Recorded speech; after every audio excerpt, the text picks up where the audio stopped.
The Snowtown murders, also known as the Bodies and Barrels murders, were the murders of 12 people in South Australia between August 1992 and May 1999. The particulars of the case, especially the way the victims were found, both horrified and fascinated the public. The crimes were uncovered when the remains of 8 victims were found in barrels of acid, located in a rented former bank building in Snowtown, South Australia, on May 20, 1999. The town of Snowtown is in South Australia, 145 kilometers north of Adelaide. Though Snowtown is frequently linked with the crimes, the bodies had been held in a series of locations around Adelaide for some time, and were only moved to Snowtown in early 1999, very late in the crime spree that had spanned several years. Only one victim was killed in Snowtown, and none of the victims or the perpetrators were actually from Snowtown themselves. 8 of the 12 bodies were found in plastic barrels in the disused bank vault on the 20th of May. 3 days later, another 2 bodies were found buried in a backyard in Salisbury North, a suburb north of Adelaide. Another 2 bodies that were thought to have suffered mysterious deaths that were already known to police were later found to have been murders perpetrated by the Snowtown murderers. The discoveries followed a lengthy covert criminal investigation by South Australian police. Much of the detail was not made public, with the cases having been subject to over 250 suppression orders, many of which have not yet been lifted. However, we do know that a total of 4 people were arrested and charged. All were convicted of either the act of murder or assisting in the murders. This group of killers were thought to be largely influenced by ringleader John Justin Bunting. Bunting, born 1966, in Inala, Queensland, was convicted of murdering all but one of the listed victims. During his youth years, it is reported that his favorite pastime was burning insects in acid, and during his teenage years he was a neo-Nazi. During adulthood, Bunting is reported to have enjoyed weaponry, photography and anatomy, and grew to develop a strong hatred of pedophiles and homosexuals. At age 22, Bunting worked at an abattoir and reportedly bragged about slaughtering the animals, saying that's what he enjoyed the most. The other key characters in this bizarre story are made up of Robert Joe Wagner, who was befriended by Bunting in 1991. He was encouraged by Bunting to assist him in the various murders, and Wagner complied. Mark Ray Hayden, who was not convicted of any of the murders, but pleaded guilty to helping the serial killers dispose of the bodies. James Spiridon Vlasakis, along with his mother Elizabeth and half-brother Troy, lived with Bunting, and was gradually drawn into helping with the murders and torture. Vlasakis later became the Crown Court's star witness. Elizabeth Harvey, Vlasaki's mother, and later Bunting's wife, knew about the murders and, with Bunting's encouragement, assisted in one of them. Elizabeth died of cancer after the arrests of Bunting, Wagner, her son Vlasakis, and Hayden. Thomas Trevelyan, who assisted in the murder of Barry Lane in 1997, was also later murdered by the other gang members prior to police involvement. And Jodie Elliott, the sister of Mark Ray Hayden's wife, Elizabeth Hayden, was a woman with below-average intelligence who had become besotted with Bunting. She impersonated a deceased former acquaintance of Bunting's, Suzanne Allen, to collect her Social Security payments. Elliott's son Frederick Brooks was later murdered by the gang. Bunting is considered to have been the central figure throughout all of the killings and torture, and the one whose personality provided motivation for the other perpetrators. While psychological reports are not available to the public, it has been suggested by forensic psychiatrist Professor Kevin Howells, who has worked at Broadmoor Hospital in the United Kingdom, that Bunting's behavior suggested he lacks emotion and the capacity to empathize with his victims. Howells believes Bunting fits the profile of a psychopathic killer who derives satisfaction from controlling his victims. Bunting moved into his home in Waterloo Corner Road, Salisbury North, in 1991, and quickly befriended Mark Hayden, Robert Joe Wagner, and Wagner's then-boyfriend, Barry Lane, a cross-dresser also known as Vanessa. In the spare room of his home, Bunting had what he called a rock spider wall, which was a wall covered with pictures and names of men, all connected by string. The wall was named after the slang term rock spider, used in Australia to refer to pedophiles.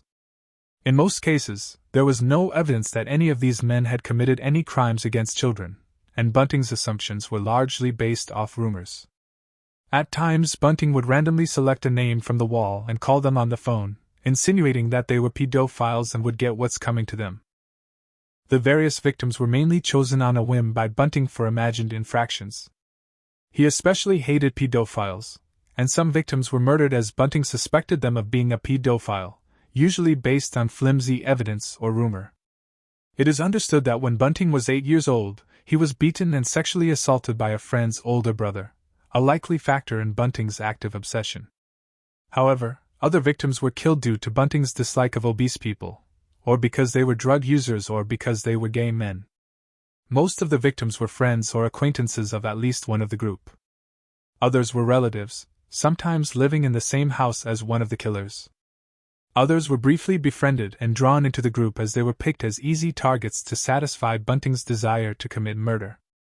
Usually, victims' social security and bank details were obtained, and the murderers or their associates impersonated the victims to continue to collect their pensions after their deaths. Although a total of $97,200 was obtained in this manner, Social Security fraud was not judged to have been the primary motive for the killings. Bunting's murder spree began in August 1992, with the first murder being the murder of 22-year-old Clinton Trezise. Trezise was bashed to death with a shovel in Bunting's living room after being invited inside for a social visit. Bunting accused Trezise of being a pedophile and referred to him in conversations after the murder as Happy Pants. Trezise was found buried 2 years after his murder in a shallow grave on the 16th of August, 1994, at Lower Light, South Australia. It was another 3 years before Bunting murdered again. Trezise's murder remained unsolved for some time, and in 1997, he was the subject of 2 episodes of the Australian television show, Australia's Most Wanted. Bunting watched an episode of the show with Vlasakis and Vlasakis' mother, Elizabeth Harvey. Bunting boasted to Vlasakis, "That's my handiwork," and revealed to Vlasakis that he had murdered Trezise while living at Waterloo Corner Road, Salisbury, and that he disposed of Trezise's body in Lower Light with Wagner and Barry Lane's assistance. Bunting's second murder was 26-year-old Ray Davies, an intellectually disabled man who lived in a caravan behind the house of Suzanne Allen in Salisbury North. Davies, a former lover of Allen, became a target for murder after Allen accused him of making sexual advances to her grandsons. Davies was murdered by Bunting and Wagner in December 1995 and was never reported missing. Bunting and Wagner were later seen cleaning Davies' caravan.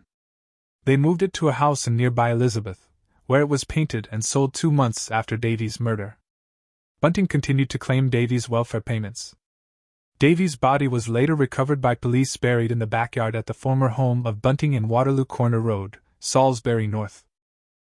The third suspected victim was that of Suzanne Allen, aged 47, the ex-partner of now murdered Ray Davies.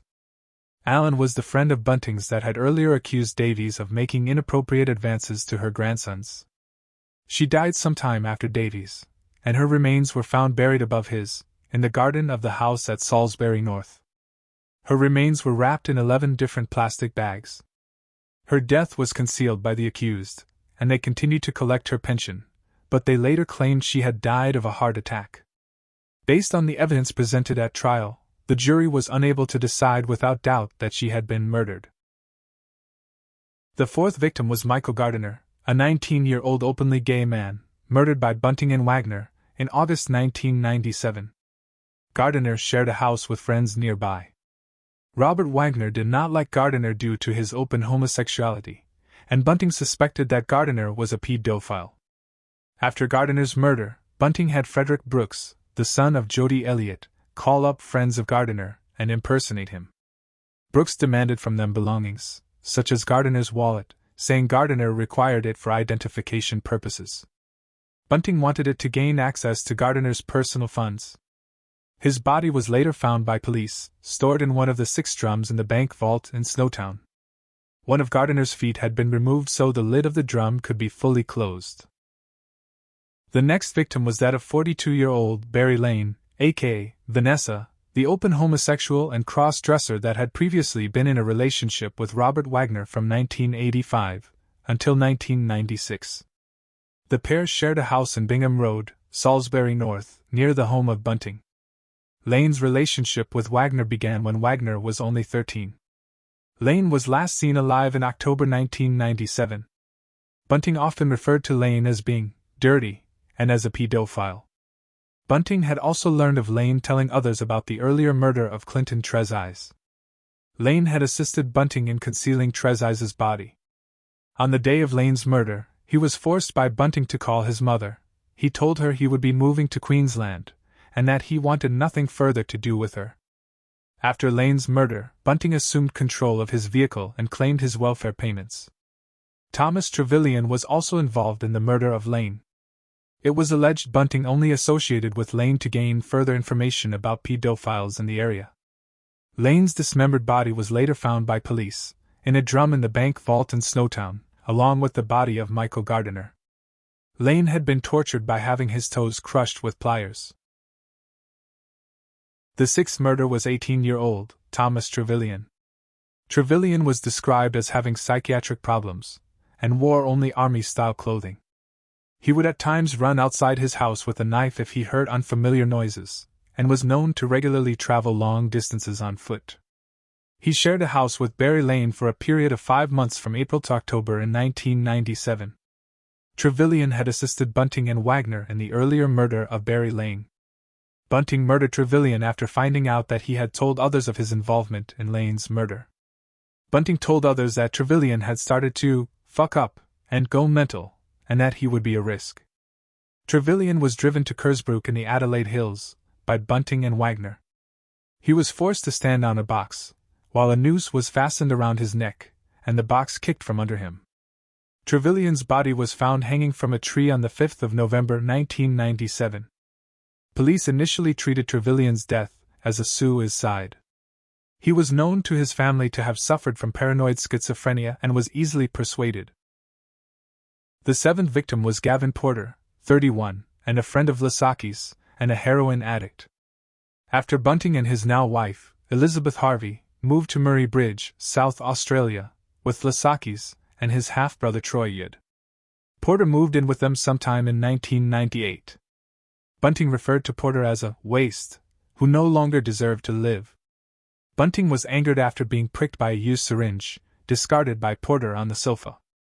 Porter was murdered by Bunting and Wagner while sleeping in his car in the driveway of Bunting's house. Porter's body was stored in one of the barrels, before being moved to Snowtown. The eighth killing was 21-year-old Troy Yud, the half-brother of Lasaki's. Lasaki's had earlier confided to Bunting that Troy had molested him when he was younger. In August 1998, while living in the same home as Bunting, Lasaki's, and his mother, Elizabeth Harvey, Bunting, Wagner, and Lasaki's dragged Troy from his bed while he was sleeping one night and murdered him. Troy's body was dismembered and stored in a barrel that was later moved to Snowtown. The ninth victim, 18-year-old Frederick Brooks, was the intellectually disabled son of Jody Elliott, a woman besotted with Bunting, and the sister of Elizabeth Hayden, Mark Hayden's wife. Brooks was chosen by Bunting as he was seen as an easy victim. Brooks was murdered by Bunting, Wagner, and Lasaki's on September 17, 1998, by luring him to Bunting's house, where he was attacked and brutally tortured. Brooks' body was moved to a car, which was later collected by Mark Hayden. Hayden continued to access the welfare payments of Brooks. The body was later located by police in the disused bank vault in Snowtown. Gary O'Dwyer, 29, an intellectually disabled man who lived alone in Francis Street, Murray Bridge, was the 10th murder victim. His disabilities arose from a car accident earlier in life. Bunting had Lasaki's learned personal information about O'Dwyer, and whether he had any family. O'Dwyer was seen by Bunting as an easy target and murdered, so Bunting could gain from O'Dwyer's welfare payments. O'Dwyer's body was found by police in the bank vault in Snowtown. His body contained burn marks, which were inflicted by using a variac machine to apply electric shocks.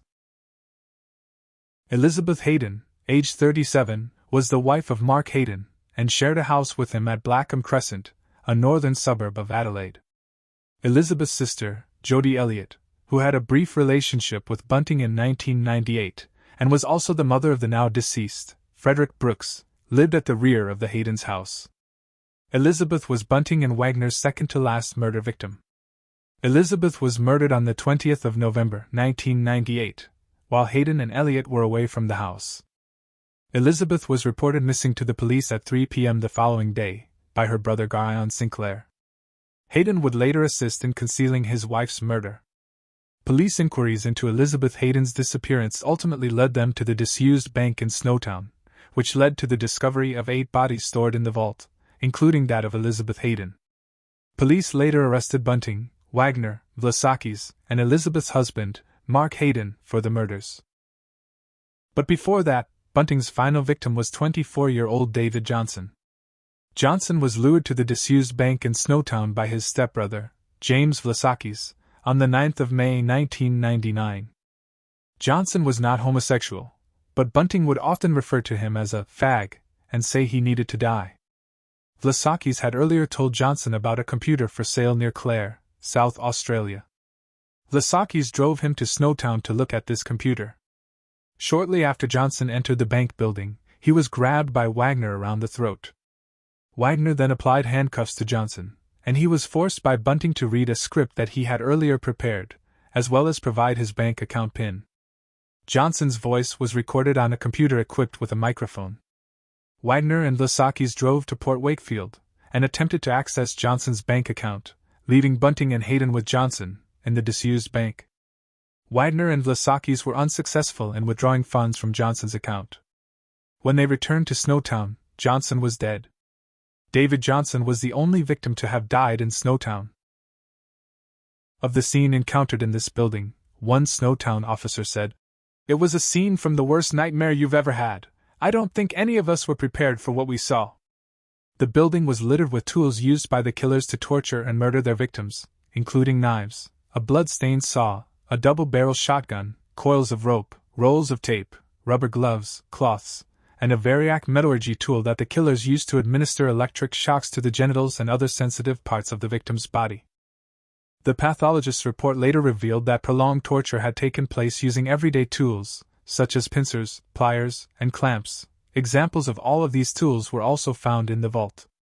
Wendy Abraham QC, the Deputy Director of Public Prosecutions, reported at the Supreme Court of South Australia that the victims were forced to call their torturers God, Master, Chief Inspector, and Lord Sir. Ray Davies, Bunting's second victim, was garroted with a piece of rope and a tire lever after being placed in a bath, attacked with clubs, repeatedly beaten about his genitals, and having a toe crushed with a pair of pliers.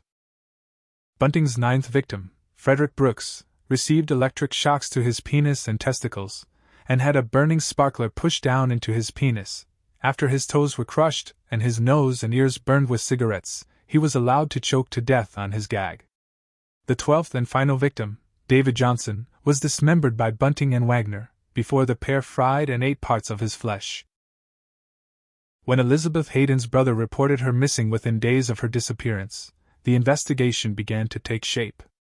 Her brother did not believe her husband Mark's explanations for her disappearance, which seemed to contradict each other in varying versions he gave. Her brother also did not believe she would leave without her 2 young sons. Police found it suspicious that her husband Mark had not reported her missing, and they started investigating her disappearance.